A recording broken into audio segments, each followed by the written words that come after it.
Amados hermanos, muy buenas noches. La lectura de hoy en Mateo 22:23. Aquel día vinieron a él los saduceos, que dicen que no hay resurrección, y le preguntaron diciendo: Maestro, Moisés dijo, si alguno muriere sin hijos, su hermano se casará con su mujer, y levantará descendencia a su hermano. Hubo pues entre nosotros 7 hermanos. El primero se casó y murió, y no teniendo descendencia, dejó su mujer a su hermano. De la misma manera, también el segundo y el tercero hasta el séptimo. Y después de todos, murió también la mujer. En la resurrección, pues, ¿de cuál de los 7 será ella mujer? Ya que todos la tuvieron. Entonces respondiendo Jesús les dijo: erráis ignorando las Escrituras y el poder de Dios. Porque en la resurrección ni se casarán ni se darán en casamiento, sino serán como los ángeles de Dios en el cielo. Pero respecto a la resurrección de los muertos, ¿no habéis leído lo que os fue dicho por Dios cuando dijo: yo soy el Dios de Abraham, el Dios de Isaac y el Dios de Jacob? Dios no es Dios de muertos, sino de vivos. Oyendo esto la gente se admiraba de su doctrina. Como ya es costumbre entre nosotros, revisaremos un poquito del contexto. Jesús ya estaba en Jerusalén, a muy poco de que llegue aquella Pascua en la que también sería entregado para ser crucificado. Él se encontraba en el mismísimo templo, enseñando, mientras una gran multitud se arremolinaba en su derredor. Pero entre estos también estaban varios de los principales líderes religiosos de los judíos, así como representantes de las otras escuelas religiosas, que, al ver cómo se desvanecía su propia influencia sobre el pueblo ante la inobjetable erudición del gran maestro y ante los grandes prodigios que efectuaba, intentaban traerle los temas más complejos y polémicos de la época para ver si podían atraparlo en alguna palabra. Las 2 escuelas religiosas más importantes en Israel eran los fariseos y los saduceos. Los fariseos eran los más influyentes, pues eran también muchos más en número. Pero los saduceos, aun siendo un grupo bastante reducido, sí que tenían mucha influencia sobre el gobierno. Y esto era porque solían pertenecer a las familias más adineradas, así que su influencia venía por el poder del dinero. La escuela de los saduceos no era muy popular, porque sus creencias eran bastante fatalistas. Ellos solo consideraban como palabra inspirada por Dios a la ley de Moisés, o la Torá. Por lo tanto, no aceptaban como ciertas las veces donde, en los libros de los profetas, se mencionan resurrecciones de los muertos, a saber, Primera de Reyes 17, Segunda de Reyes 4 y Segunda de Reyes 13. Todas estas experiencias de los profetas eran tenidas como simples cuentos. Los saduceos sí creían en un Dios creador y galardonador de los que le sirven, pero no creían en la inmortalidad del alma ni en el reino de los espíritus. O sea, tampoco creían en la existencia de seres angelicales como lo creemos nosotros. Ellos creían que Dios sí o sí recompensaba en vida a los que seguían su ley, pero que una vez que la vida terminaba, haya sido bueno o malo, simplemente dejabas de existir y punto. Casi suena a ateísmo, ¿no?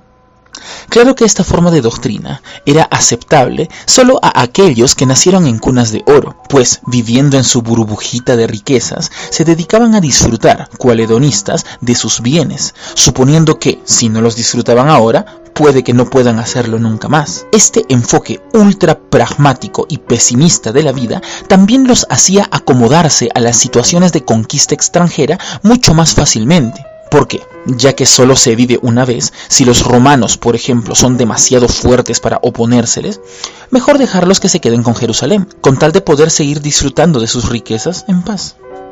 No solo eso, sino que al creer que Dios sí o sí recompensa en vida todo lo que hacemos, ellos marginaban y despreciaban a todos los que vivían en la pobreza, que eran la gran mayoría de la población en Israel, afirmando con absoluto desdén que si se encontraban así era por su propia culpa, porque seguramente eran pecadores y que merecían aquel sufrimiento, mientras que ellos merecían sus disfrutes porque seguramente Dios aprobaba todas sus creencias y sus acciones, y por eso les daba el dinero que tenían.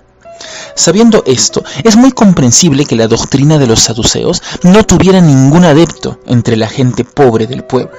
que luchaba día a día para sobrevivir y que sinceramente guardaban a rajatabla la ley de Moisés, pero que no veían caer mágicamente las riquezas de los cielos, sino que esperaban que por sus esfuerzos Dios se compadezca de ellos y los bendiga, si no en esta vida, en la vida más allá de la muerte.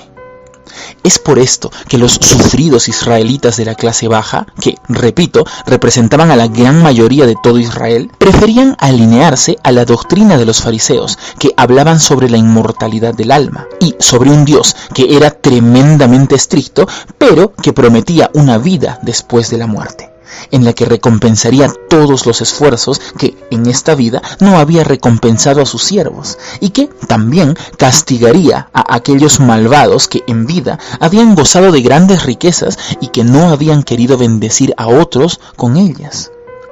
El fariseísmo era mucho más aceptable para el pueblo, pero en su afán por ganarse el favor de Dios a toda costa, algunos de ellos llegaban a fanatizarse e incluso a radicalizarse. Esto explica la existencia de grupos religiosos fanáticos, como el de los celotes o los shikar, que, por cierto, detestaban a los saduceos y sus doctrinas. Los fariseos y los saduceos se llevaban muy mal, pero al ver que la popularidad de Cristo subía imparable, tuvieron que aliarse para intentar hacerlo caer. Por lo tanto, en esta oportunidad son los saduceos los que vienen a ponerle a Cristo un acertijo sobre la vida después de la muerte que ninguno de los fariseos había podido responder. Versículo 24. Maestro, Moisés dijo, si alguno muriere sin hijos, su hermano se casará con su mujer y levantará descendencia a su hermano. Esto se encuentra en Deuteronomio 25:5. Este cuadro terrible, penosamente, era muy común en aquella época, donde la violencia interna y las guerras eran tan comunes. Hubo pues, entre nosotros, decían los saduceos, 7 hermanos. Nada indica que esto fuera una parábola, sino que esto realmente sucedió. El primero se casó y murió, y no teniendo descendencia, dejó su mujer a su hermano. De la misma manera también el segundo y el tercero murieron hasta el séptimo. Ahora te imaginas tú, aquella pobre mujer enviudó 7 veces y nunca pudo tener ni siquiera un hijo. Versículo 27. Y después de todos, murió también aquella mujer. Qué triste despedida para una vida tan angustiosa. Versículo 28. En la resurrección, pues, ¿de cuál de los 7 será ella mujer, ya que todos la tuvieron? Al igual que los mormones, los fariseos creían que la vida después de la muerte sería muy similar a la vida aquí, solo que quizá en otro mundo, que tu esposo o esposas seguirían siendo tus esposas allá, solo que recibirías muchas recompensas dependiendo de lo buen judío que hayas sido durante toda tu vida. Bueno, si así fuera, ¿con cuál de tantos maridos se tendría que quedar aquella que tuvo 7 esposos? Qué curioso, como para ellos les era tan fácil concebir a un hombre con muchas esposas, pero tan imposible concebir a una mujer con muchos esposos, ¿no? Como sea, esta era una pregunta que no tenía respuesta para los fariseos, que también creían en la inmortalidad del alma, que, a diferencia de los saduceos, sí creían en la inmortalidad del alma. Pero Jesús resuelve el acertijo enseñándonos una de las verdades más importantes sobre la vida después de la muerte. Versículo 29. Entonces respondiendo Jesús les dijo, erráis ignorando las Escrituras y el poder de Dios. Dios tiene la capacidad de hacer profundos cambios en todas las cosas, incluso el estado civil, pongámoslo así, en sus criaturas. Y la vida después de la muerte es muy, pero que muy diferente a la vida en esta tierra. Versículo 30. Porque en la resurrección ni se casarán ni se darán en casamiento, sino que serán como los ángeles de Dios en el cielo. Los ángeles son seres asexuados y no se pueden procrear. Sinceramente, tampoco lo necesitarían porque nunca morirían. Sus funciones son muy diferentes y su naturaleza es en gran parte un misterio para nosotros. Pero sabemos que después de nuestra muerte podremos conocer mucho más sobre ellos porque nuestra naturaleza será similar a la de ellos. Pero Cuidado, que algo sea similar no significa que sea lo mismo. Los seres humanos que mueren no se convierten en ángeles, sino que, al igual que ellos, ya no van a formar familias ni a multiplicarse. Es por eso que nuestros votos matrimoniales dicen: hasta que la muerte nos separe. Más allá de la muerte no hay esposo o esposa que valga. Todos seremos hermanos. Tampoco habrá varón ni mujer, ni peruano ni judío, y todos seremos hermanos, todos al mismo nivel y rango, pues la realidad que conoceremos será tremendamente diferente a la que conocemos aquí. Versículo 31. Pero respecto a la resurrección de los muertos, ¿no habéis leído lo que os fue dicho por Dios cuando dijo: yo soy el Dios de Abraham, el Dios de Isaac y el Dios de Jacob? Dios no es Dios de muertos, sino de vivos. Jesús está diciendo que Abraham sigue vivo, Isaac también y Jacob, aunque no estén andando sobre esta tierra, ellos viven en la gloria del cielo. Lo mismo sucede con todos nuestros hermanos que han gustado la muerte antes que nosotros.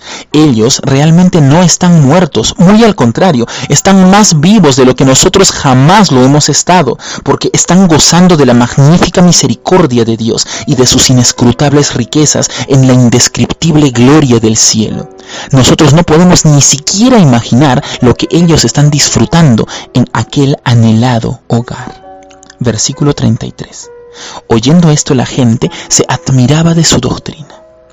Con un par de frases echó por tierra las doctrinas de los orgullosos saduceos y demostró tener mucha mayor sabiduría que ninguno de los fariseos. Pues para nosotros la muerte es solo el comienzo en el cielo, un comienzo glorioso en aquellas moradas que Cristo ha estado preparando para cada uno de nosotros, donde conoceremos cosas tan maravillosas que no podemos ni siquiera comenzar a imaginar. Hoy hemos recibido muchas lecciones de parte de Dios, pero la que quiero resaltar como la más importante y poderosa es la siguiente: descansa en la fe de tu Señor. Porque, ¿qué es lo peor que te podría pasar en esta tierra?